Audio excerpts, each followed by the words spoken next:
Mirdita, hello, welcome back to Tirana Connectivity Forum. We are in live now, live broadcasting for the first panel. And we will have with us some very distinguished guests. First of all, we'll have Mr. Matej Zakonjšek, who I can say it's one of the very few persons that I know that have managed to pass through so many borders in the Southeast European 6 countries during the pandemic times. He has visited all those countries only recently. Mr. Zakonjšek is a director of the Permanent Secretariat of Transport Community. Welcome, Matej. Very good to have you with us. Thank you. We have Ms. Odeta Barbullushi, advisor to the Albanian Prime Minister and national coordinator for the regional economic area. Odeta is, Ms. Barbullushi is a very good colleague and a very knowledgeable person about the Berlin process. She has been with the Albanian government and the executive since the very beginning, since 2015, working on this big project. Very good to have you with us, Ms. Barbullushi. Thank you, Ardian. I'm very pleased to be here. And we are trying to connect with Mr. Luc T'Joen, who is Mr. Transport at the European Court of Auditors. He is head of task of the Special Force on EU transport infrastructures. And otherwise, during the preparation of this panel, we used to call him Mr. 80 billion euros, because for the period of between 2007 and 2013, Mr. T'Joen has been involved in the audit of infrastructure projects in the roads for that amount to a total of 80 billion euros. So we hope to have him online soon. But meanwhile, I will go to Mr. Zakonjšek to discuss about how the transport sector in Southeast Europe 6 resisted the pandemic times. Thank you, Ardian, and good afternoon to everybody. Before I answer this question, allow me just to say a few words about the concept of the connectivity that we are talking today. First of all, I believe that connectivity as such must become a value and not a technical concept. You know, connectivity is taken somehow for granted everywhere where there is plenty of it already. And that is also the reason why sometimes it's hard to explain to the audiences in the hyper-connected parts of the world why transport matters so much elsewhere. For example, also here in the Western Balkans. In many countries, transport started to be associated primarily with its problems, being pollution or noise, delays, and transport is sometimes treated in a very similar way than it was the key parenting mantras of the Victorian era, where basically, you know, children should be only seen and not heard, and a little bit similar was with transport. But what we need is this paradigm shift, where transport moves away from the focal point on the physical means, such as planes and trains and roads, rail, and so on, to the effect. So to the effect that the good transport provides. And that's namely the connectivity. Because it's this connectivity, and I think this is what the citizens in the Western Balkans rightly expect that their governments will provide them. And this is the sustainable connectivity. Sustainable in its broader sense, environmental, fiscal, and social. And for that, we need to build, we need to rehabilitate, and we need to connect the transport infrastructure and design modern transport system based on a forward-looking European transport policy. And this is exactly the role of a transport community. So together with the European Union, member states, as well as the regional partners, to build this sustainable connectivity. And of course, why is the connectivity important? Because it's a driver for jobs and growth, and because it creates new links and opportunities, and because it promotes good neighborly relations. And this is the most basic cornerstone and the building block for the lasting peace and prosperity. Now, you have asked me about the COVID-19 pandemic and the effect on the transport region. where, in the past, I always believed that transport is what keeps the world turning. And when the transport stops, everything else stops. But during the COVID-19 pandemic, I discovered that I was wrong, that it is not the transport that keeps the world turning, but it's people who work in transport. And I think this is the reason why the world hasn't stopped during this crisis. It's because of our truck and train drivers, delivery men and women, pilots and sailors that kept doing their work. And when we were at home under the lockdown, but perhaps fearful of the world around us, it was them who were facing the virus, doing their job, delivering goods, as well as medical equipment, and saved countless of lives. So in the Western Balkans, we at the transport community and our colleagues in CEFTA and RCC reacted very quickly, and together with all regional partners and the European Commission, we established the concept of green lanes, which basically prioritize the essential goods to pass our borders unobstructed and as fast as possible. And when restrictions at the borders came up all around the world, in the Western Balkans, we did not experience any increase in waiting time for essential goods at the borders. Of course, now we need to see what's the next step. And we must ensure that green lanes stay forever green, and that their use will also be expanded to other goods and services. But overall, what was proven in these very difficult times is that when we work together, we work very well together. Thank you. Matej, thank you. This is very important. Just with a follow-up question. During the establishment of those green lanes, what were the main, I would say, obstacles that you went through, or let's say 1 or 2 lessons learned that we know and we will use them to keep those lanes green forever, as you just to quote you? So this is a very good question, because for me, what was the most amazing part of that exercise was indeed what I mentioned in the end, that when in all our regional partners, it was clear that this is an absolute necessity for our citizens and for the people. And when everybody has the same goal, we manage to go from the problem to the idea to the implementation of the idea in just a few weeks. And this is something that it would never be possible, or people would say that this is never possible in a different circumstances. So for me, it was really the most basic lesson, was this essential lesson that when everybody has the same goal and when everybody works together, things can happen everywhere, including in the Southeast Europe or in the Western Balkans, with the speed of light. This is exactly my point. I mean, we need to find issues that are an absolute necessity, and we need to find issues where everybody agree that they are a priority. And while we can say that it was every, let's say, common citizen agreed that they needed medicaments, it is also very important to notice that those green lanes couldn't have been established by themselves, so because organizations like yours or RCC or CEFTA, they were working on it.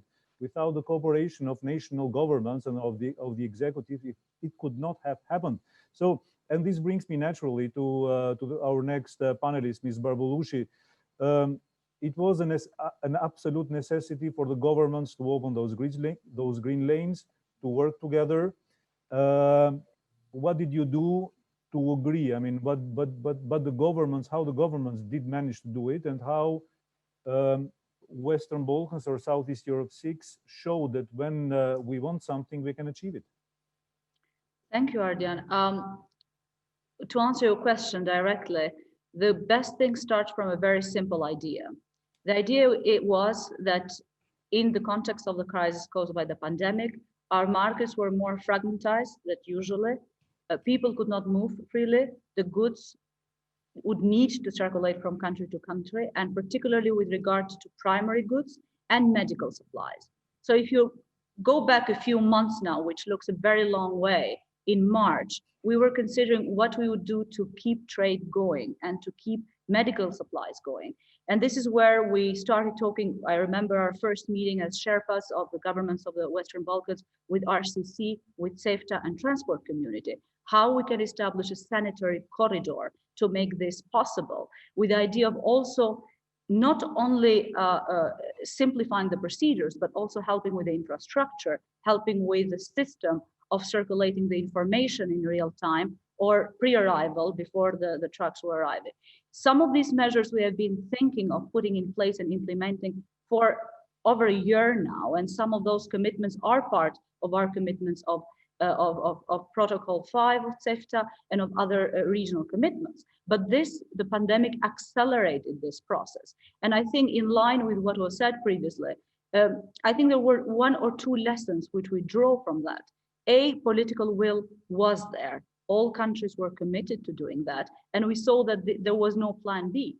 Second, I think it was the simplicity of the plan. The timeline was limited. There was a very good monitoring mechanism in place, which helped us along the way to monitor how it was going. And the information was coming in real time from one border crossing point to the governments, to the ministers of infrastructure, ministries of economy and finance, to the cabinets of prime minister, that would help us oversee in real time what was going well and what was not.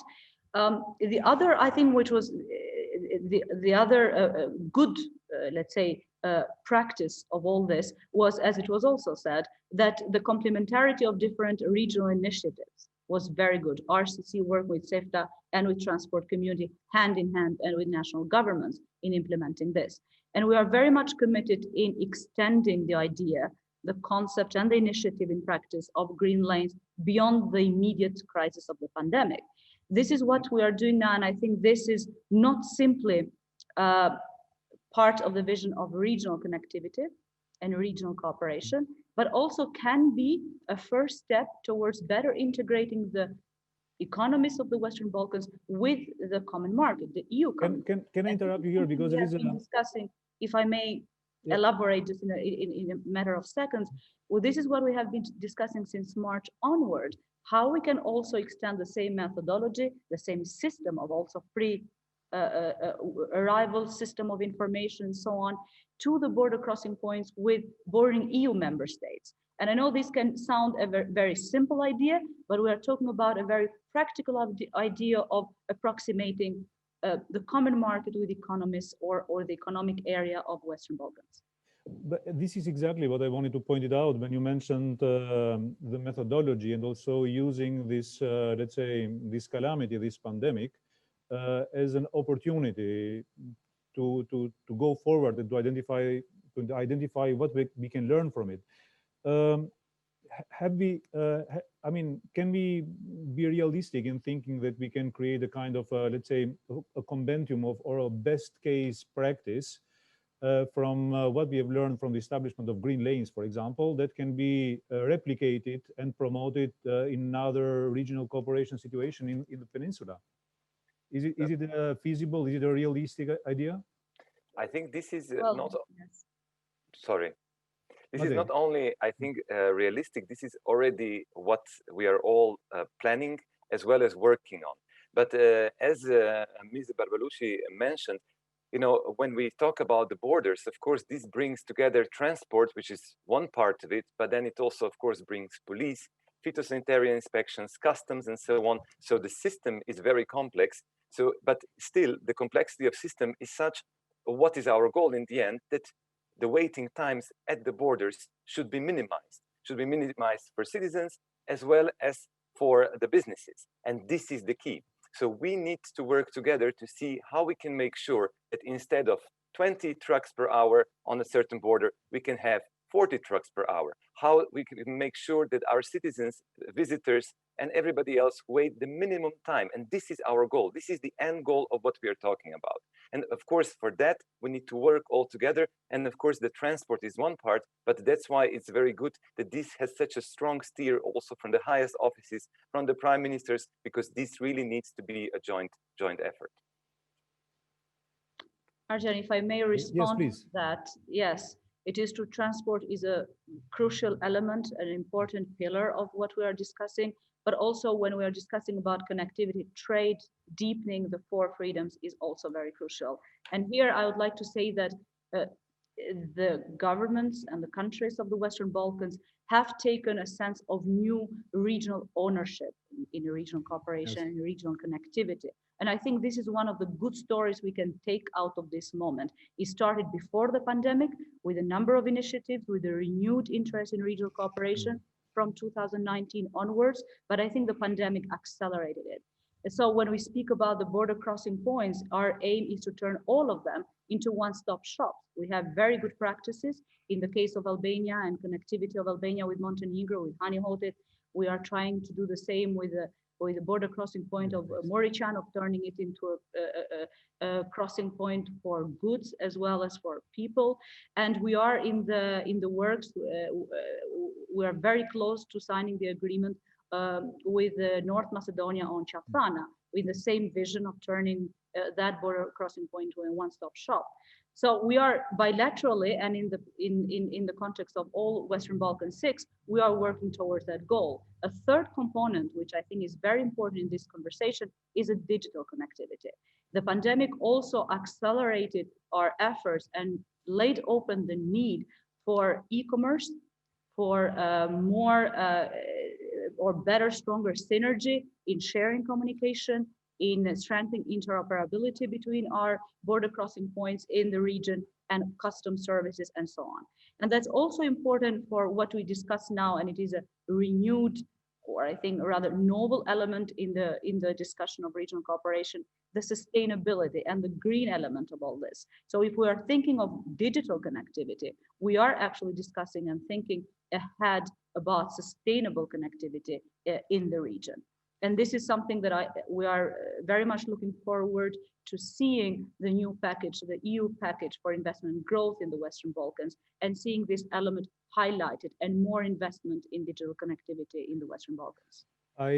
This brings me, it is incredible, and I like it very much, I must say, this accent, this focus that you put on competencies, on ownership, on people, and on values. And here you mentioned the competencies and the digital and the regional ownership, Ms. Barbullushi, but Matej in the beginning talked about people and connectivity as a value. And this goes well beyond this idea of works or infrastructure projects with whom we are, let's say, habituated to think when we talk about connectivity. And it also shows the current limitations that we have because of the digital connectivity that you just mentioned. We are not being able yet to be linked with Mr. T'Joen, even if he is in Luxembourg, for example. So unfortunately, but I just would like to mention some of the points that we have been discussing. We have been with Mr. T'Joen about his studies. For example, and here I'm just, I will quote him, hoping that I will be exact. The problems that they have found in the implementation of big infrastructure projects in the European Union have been the need for regional strategic planning.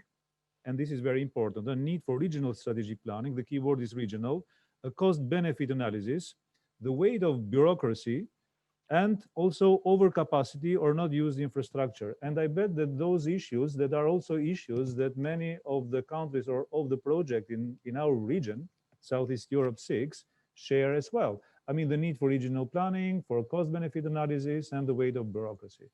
But meanwhile, I'll take this opportunity to ask for a question that has been posed to us from the auditors.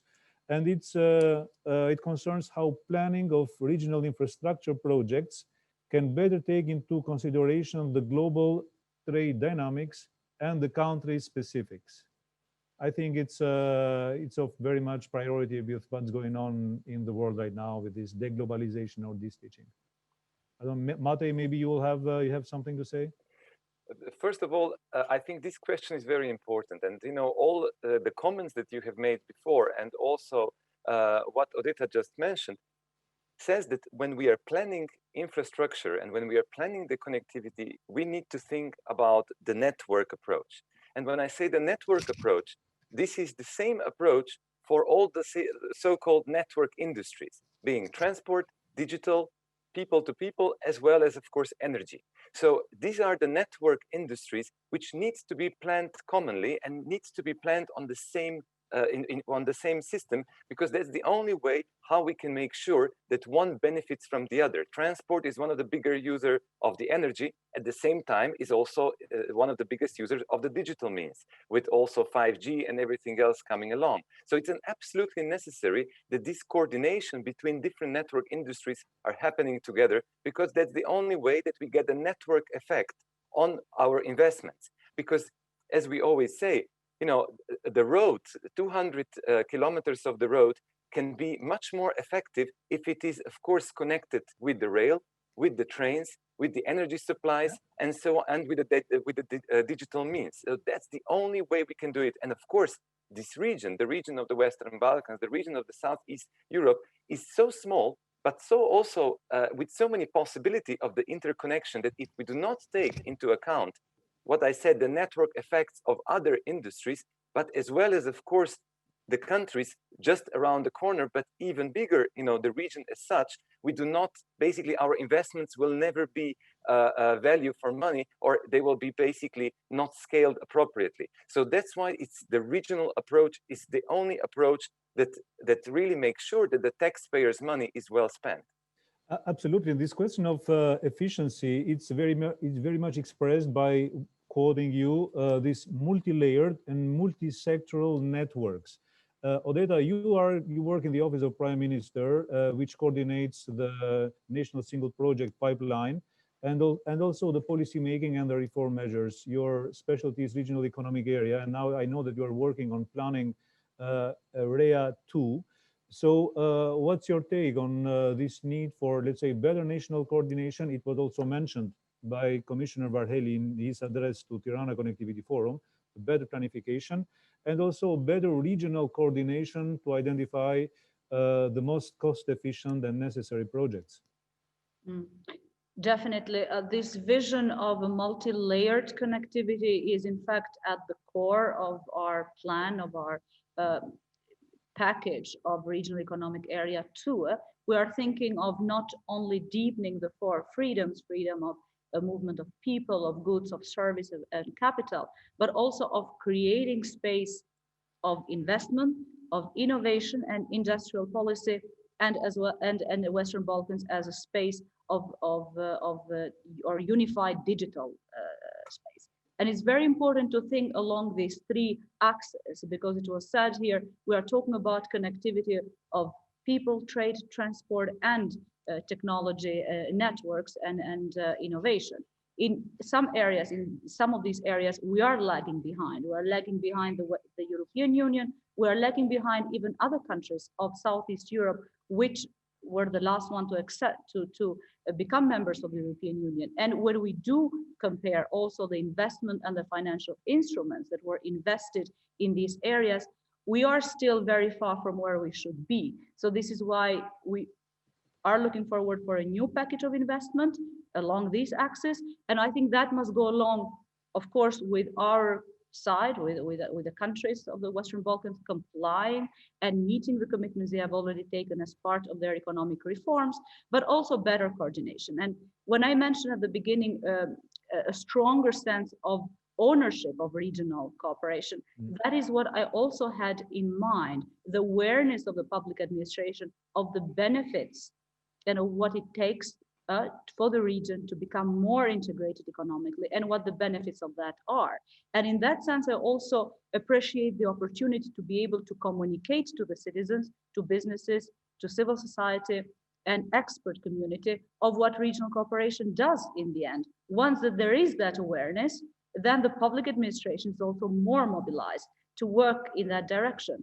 And I do see the implementation of measures of regional economic area in a way as an exercise, as a very important exercise for the compliance and the meeting of the requirements as part of the European integration process. So these two processes, and I do highlight this, are not separate exercises. These are part of the same project and of the same vision of a well-integrated, interconnected Western Balkans at peace, in stability, but also more prosperous economically and better integrated in the European Union.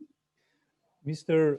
Luc T'Joen, in his publications, in one of his interviews, talks about diverging, I'm quoting him, talks about diverging viewpoints between transport people and cohesion people. And here he talks about his colleagues in the European Commission, DG Transport and DG Cohesion. And it is very interesting because transport people are technical people. They think about transport infrastructure, measures, etc., etc. And cohesion people, they think about development and the transport come afterwards. In your capacity as director of Transport Permanent Secretariat, Mr. Matej, are you a transport person or a cohesion one, or both? I'm a people's person.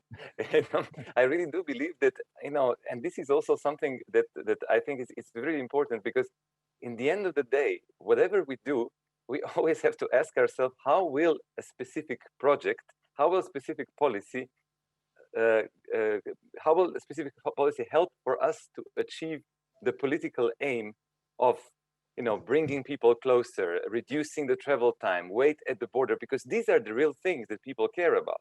And of course, behind that is, the mountain of work, of the standards, of the regulatory environments, and everything else. But the basis is that, and this is the basis that we all the time have to come back to, is these basic questions. What people need and how we can deliver that. And of course, that means that the reform side, as already mentioned, and the project side have to go hand by hand.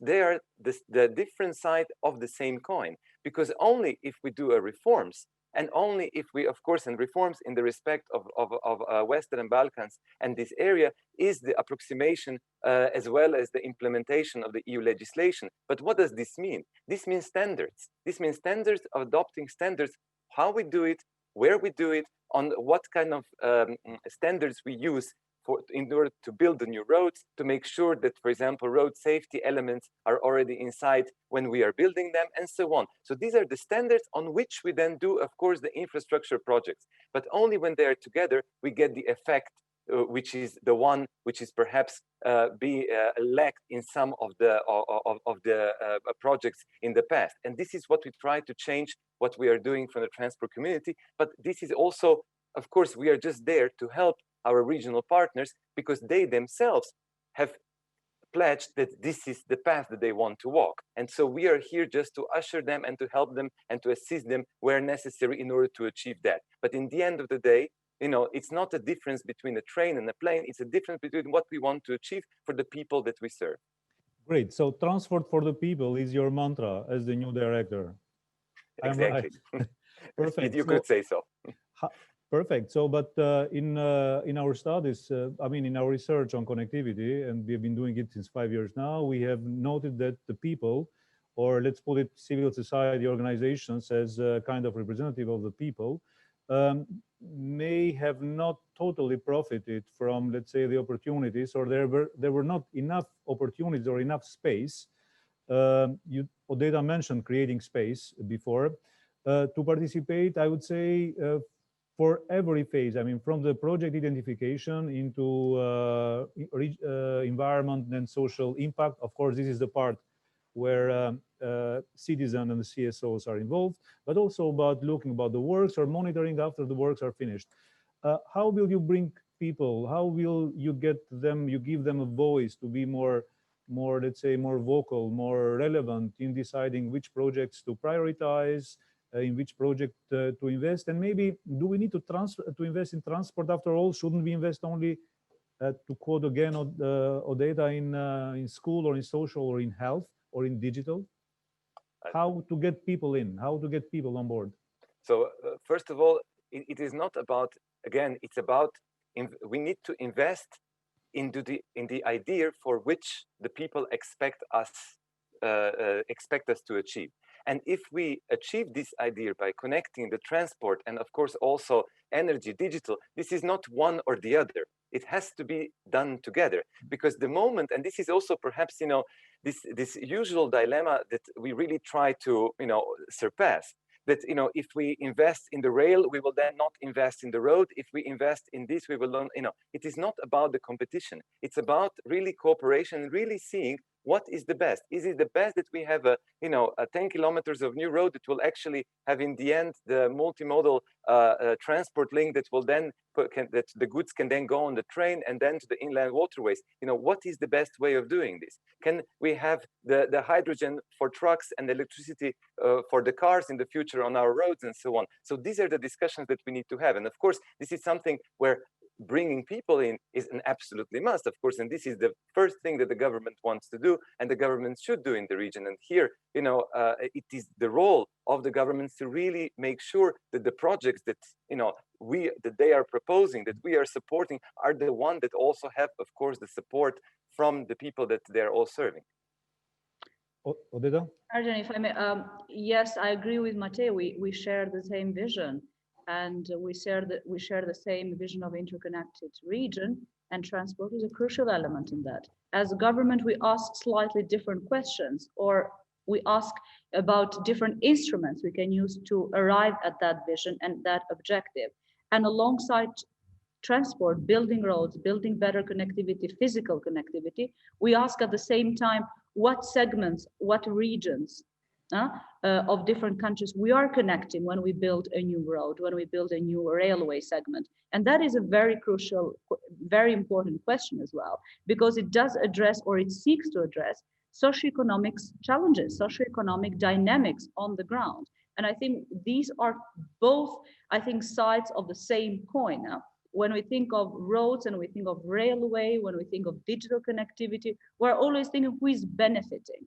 And again, I would highlight the digital aspect, because the pandemic laid open the need for connectivity in areas which already had difficulties in, let's say, having access to online education.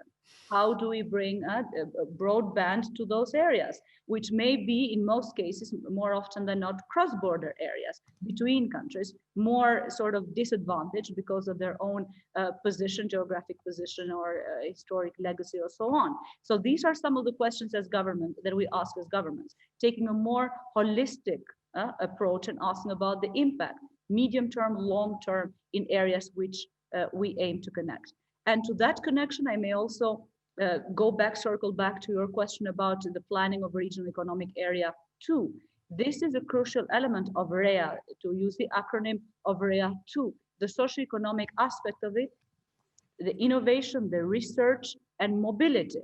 There are some of the commitments that we are still need to meet with regard to mobility of professionals, recognition of qualifications, of professional qualifications. We are working very closely with RCC as national governments for that, and with the European Commission. But I think in addition to that, we need to be even more ambitious. Yes, we'll reach the point that we, let's say, avoid and minimize all hurdles, administrative bottlenecks for recognizing certificates and diplomas, but why would people move from one country to the other in our region? So that's where we need to think in long term in creating incentives. And research is part of that, innovation is part of that.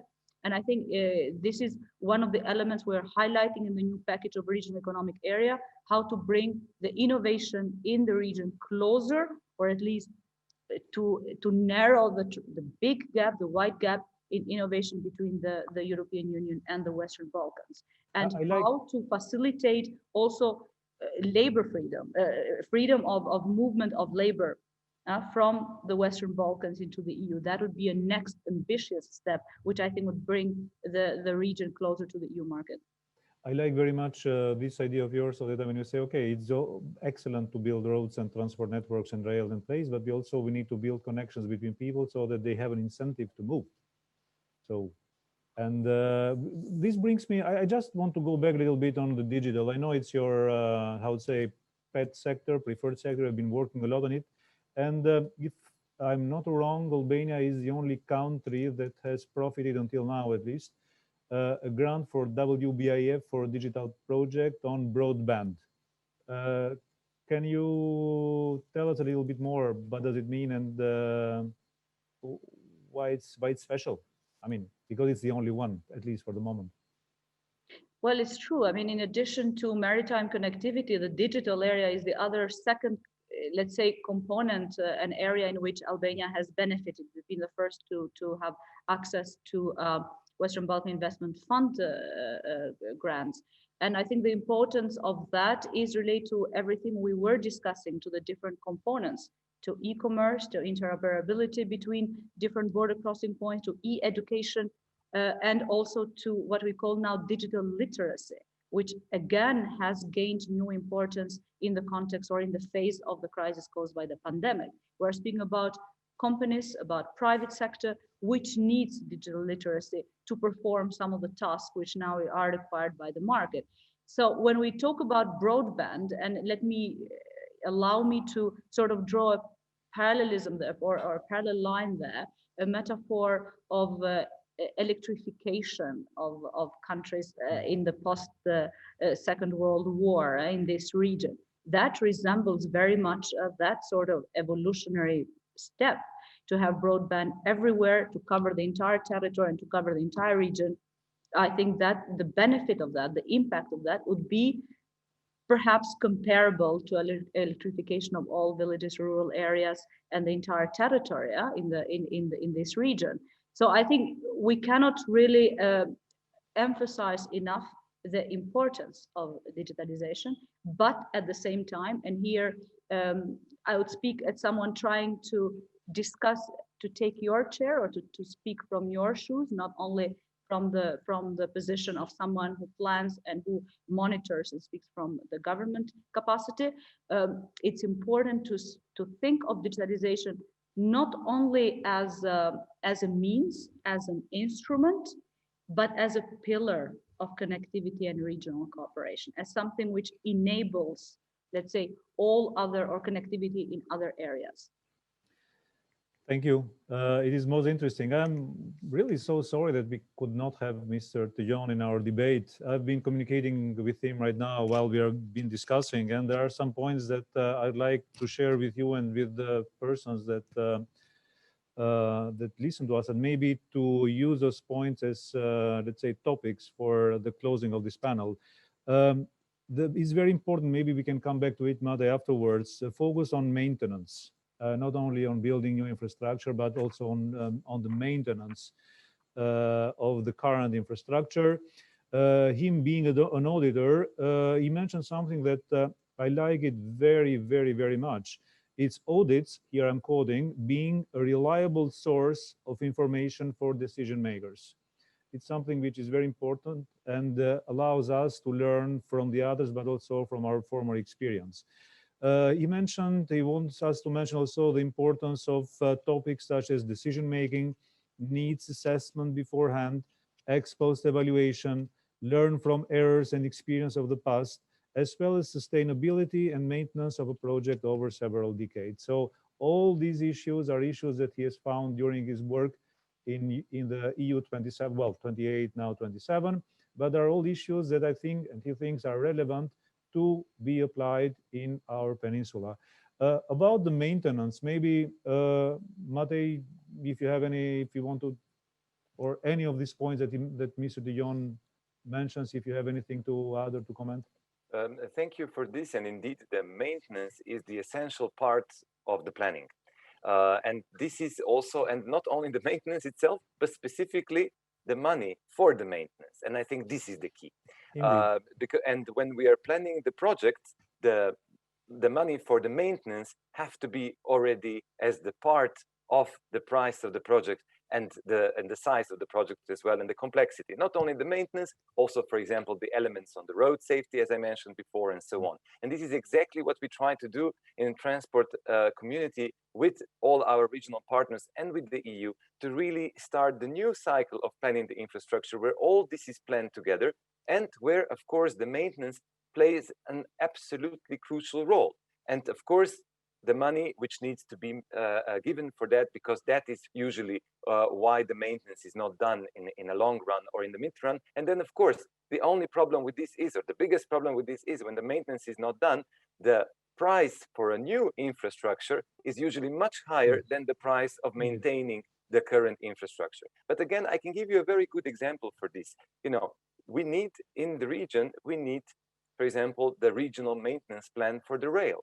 And for example, the problem that we have is that because of the size of the rail market, which is relatively small compared to other parts of the world, you need one machine which actually goes through the rails twice a year. And it's a very expensive machine in order to see what is the condition of the rail in any given moment and when will be the maintenance needed, so that you don't do a post festum, but that you can already predict the maintenance in the future.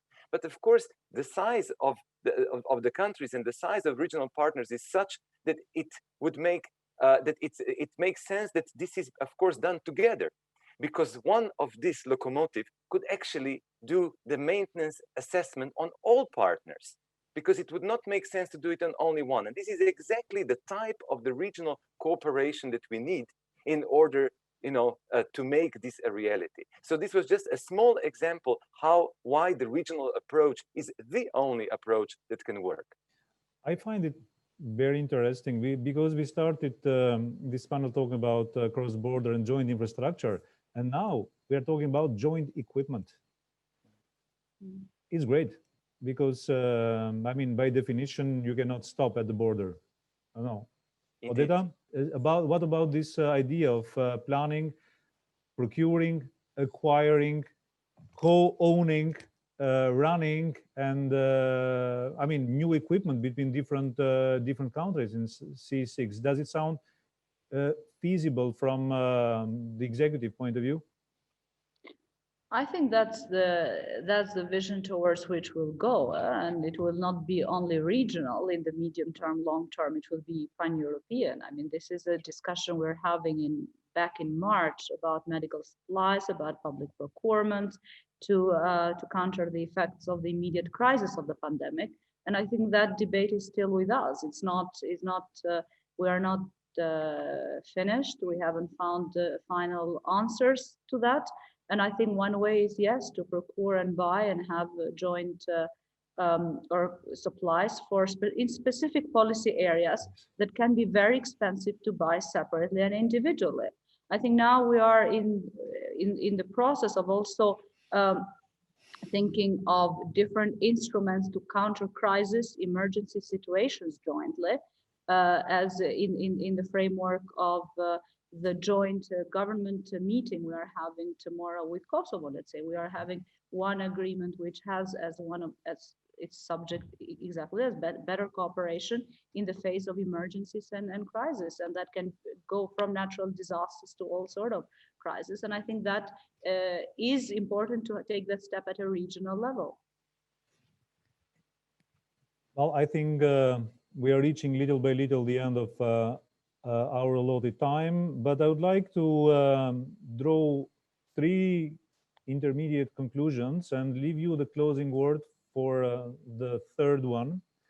The first is the transport for the people. I like it very much. At the end of the day, we must use our roads, and we will be happy. We should be happy to use them, and also they should be efficient. The second one is this joint ownership, I would say, the regional ownership you mentioned, Odeta, but we could call it joint or regional ownership about not only infrastructure, but equipment and supplies. You were right to correct. There has been a joint procurement of supplies for the pandemic. And third, and this will be my question to you, and also I'd suggest a little bit as your closing statement. By the end of next week, the Commissioner Varhelyi, and he mentioned some minutes ago, they will come up with the growth and investment plan. It will be a sizable envelope for the Southeast European 6, and a very important part of it, if not to say most important part, will go on connectivity. How will the region respond? I mean, what would be your suggestion? Maybe Odeta first, and afterwards Matej afterwards. Yes, thank you, Ardian. We expect that this package will focus on those vectors of cooperation, which are important both to the region and to the European Union. Hence, transport connectivity, digital connectivity, energy, and the green agenda will be key words of this package.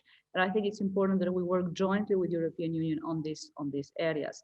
And I think one important area sector, which was also mentioned here, and there is a renewed interest in it. It's energy. We are speaking about transport extensively. Energy is the other pillar that has been also a very important part of the Berlin process agenda. And now we see a renewed interest in that, which is in connection to the green agenda, in connection to sustainability, and also in connection to bringing to the objective of bringing more investment in the region. I think this must be the final and the most important objective of this package. And again, narrowing the developmental gap between the Western Balkans and the rest of the European Union. I know this package will also come with a number of measures we still need to comply with, commitments we have taken and need to meet, and this is an incremental process, a natural process of countries coming closer to the European Union and complying to the commitments related to rule of law, economic reforms, and so on. But it's very important that there is a strategic vision which is enshrined in this package, and that vision is bringing the region closer to the economy of the European Union, and eventually helping to bring the region politically in the European Union. Matej?